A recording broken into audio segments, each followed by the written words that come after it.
Thank you, Chris. Thanks, everybody. I'd like to tell you that I'm going to be brief, but my friends who are here in the room who know me, they have called me many things over the years, and brief is unfortunately not one of them. Again, thank you, Chris, for that warm introduction. I'd like to thank Mary Williams, who introduced me to this incredible, iconic organization, and obviously to Mr. Martell and the Foundation for honoring me and allowing me to speak on behalf of the cancer survivor community. I grew up in the New York metropolitan area, and I'm very familiar with the TJ Martell Foundation. And to be approached to participate in an event with this organization is certainly not something I ever expected, but I'm honored, touched, and humbled by it. I thought that since the foundation is so grounded in the music industry, that I'd share a little music story of my own. And it's about boy bands. I grew up in the 60s, and I listened to the Beatles, and I listened to the Four Seasons, and those were the boy bands of my age. I know, looking around the room, I must admit that with all due respect, there are probably bands from the 50s and 40s that were boy bands of some of the people here. As the years went by, the boy band's crown went to other people. The Jackson 5, Menudo came along, New Kids on the Block, Backstreet Boys. Today, it's a group called Big Time Rush. If you have kids, youngsters, you know who Big Time Rush is. For the rest of you, you are incredibly lucky. Anyhow, a few weeks back, our family, my wife Linda, my daughter Taylor, who is 10, and my son Colton, who is 8, we went to a concert to see Big Time Rush. And after arriving at the show, our night progressed from, wow, this is incredible, to, hey Mom, can we get some of those t-shirts? Which were $40 a pop. To Dad, how close are our seats?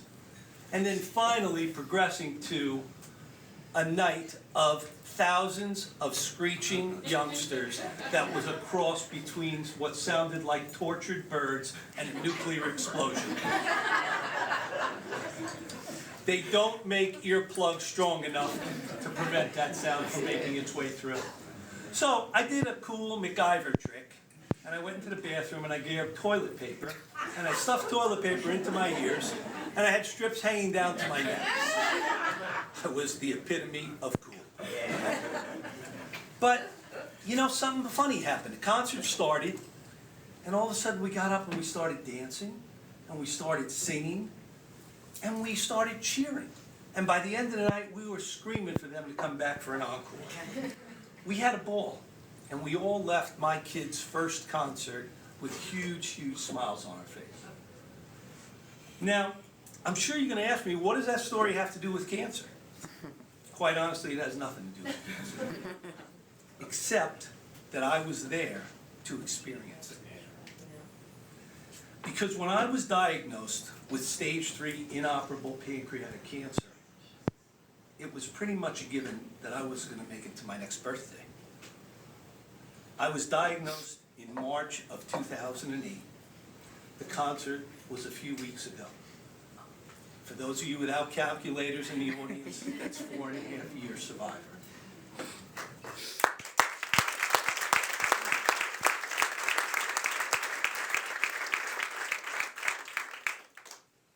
Pancreatic cancer survivors are a minority. It's not one of the more common cancers, but it's definitely one of the most deadliest. The 5-year survival rate is 5%, 6%, and it's been that way for 40 years. So my journey is one of the rarer kinds that you're going to hear about. My journey began with that devastating diagnosis. It continued through months of chemo and radiation therapies, and it appeared to come to an end when I was told that although the tumor had shrunk, and that incredibly it hadn't spread to other organs, I still was not operable. I would never become operable, and I should start to prepare for the inevitability of what that meant. My wife, who's a long-term colon cancer survivor, and I couldn't accept that. And we researched and sought out the Pancreas Center at Columbia New York Presbyterian Hospital, which is one of the organizations that the foundation so ably supports. It was there that I found a surgeon who saw my case a bit differently, who had the experience and the skill and the courage to expand the boundaries of what the traditional surgery for pancreatic cancer would be. He attempted to remove my tumor. My surgery was 14 and a half hours long. If you ask my wife, it was probably a million hours long. They removed half of my pancreas, my gallbladder, my bile ducts, the lower half of my stomach, and the bottom and the top part of my small intestines.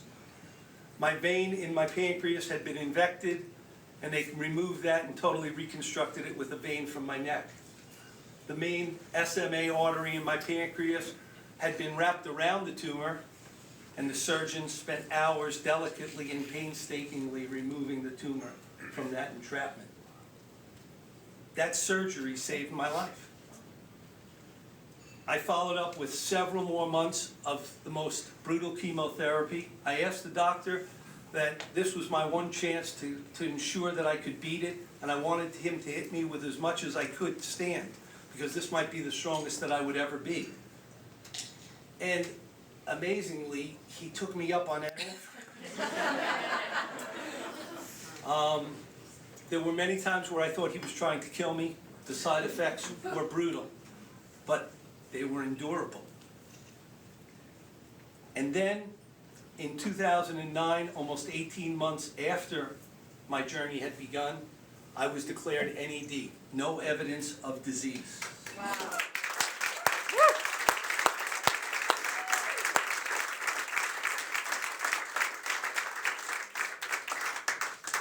Today I remain in long-term remission, so you are looking at one of those 6 out of 100 that have made it this far. I have a number of lingering side effects. I didn't always look like this. I lost 60 pounds. I still have a lot of fatigue, a fair amount of pain. Mostly my issues revolve around my compromised digestive system and my incredibly frequent trips to the bathroom. I'll put it to you this way. When my kids are running around the house and looking for me and they can't find me, they know where to look. I'm tested every 3 months. My next set of tests are Tuesday. But I'm now just a few short months of making that magical 5-year survival mark. Overall, I have a very, very good quality of life. I know that, as Mr. Martell said, I am a very, very lucky guy. What I've been given is the gift of perspective. I'll just share with you real quickly. I was a corporate CEO. I was terminated from my job and got diagnosed with pancreatic cancer 2 days apart in the same week. So that was really a rotten week. But when I was a corporate CEO, I would get up in the morning and I would have to get my kids ready for school, and I was rushing and needed to get to work, and then we'd get out to the front porch, and if that bus was 2 minutes late, I was angry. Because I needed to get to my job. I had more important things to do.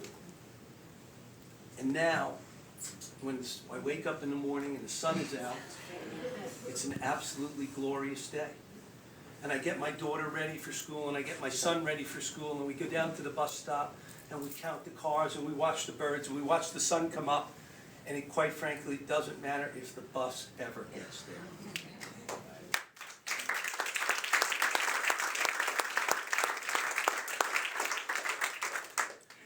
More recently, my life has moved on in many new and very interesting ways.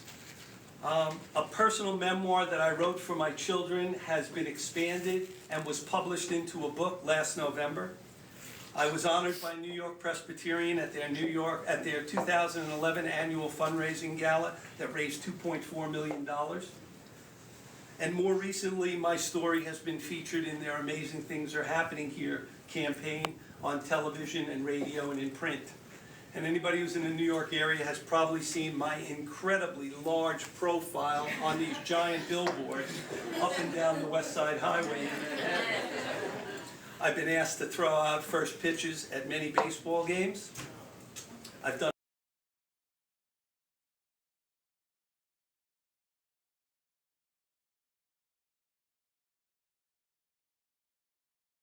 and families. And of course, this latest honor from the TJ Martell Foundation. My kids, they think I'm a celebrity, which is really kind of fun. But I'm not a celebrity. I'm just a regular guy who somehow survived against a disease that very few thought I could. It's been very awkward and humbling to be recognized and honored for an achievement that I never sought. Yet, as time passes by, I realize that my story is important, that it is inspiring, and that it resonates strongly with people in the cancer community. I've had so many people come up to me and tell me that I was saved for a reason. I was saved so that I could have the purpose of sharing my story and bringing hope to those who are fighting the disease. Just like any fight, just like any war, it needs troops. It needs ammo, it needs supplies, and it needs support. And the TJ Martell Foundation has been providing that support for 37 years. Mr. Martell is the real hero here. He's guided that effort, and he took what is an unbelievably difficult tragedy and turned it into an organization that has and continues to change the world.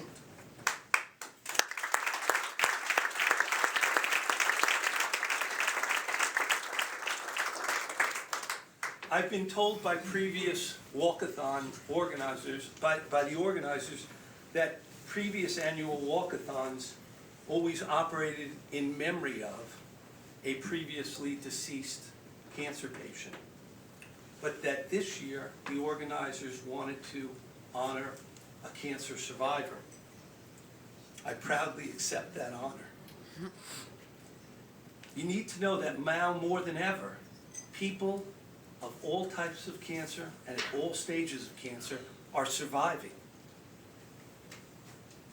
I'm here tonight not as proof that it can happen, but as proof that it does happen. Proof that your actions do generate results and sometimes even bring about miracles. So on behalf of all those patients, the families and the survivors who've been helped by this organization, I offer my deepest gratitude. I think one of the most important things that I've learned from my journey is this. Being a cancer survivor is not some title you get for reaching a destination. Being a cancer survivor is the title you get the first day you begin the fight. And it stays with you every step of the journey.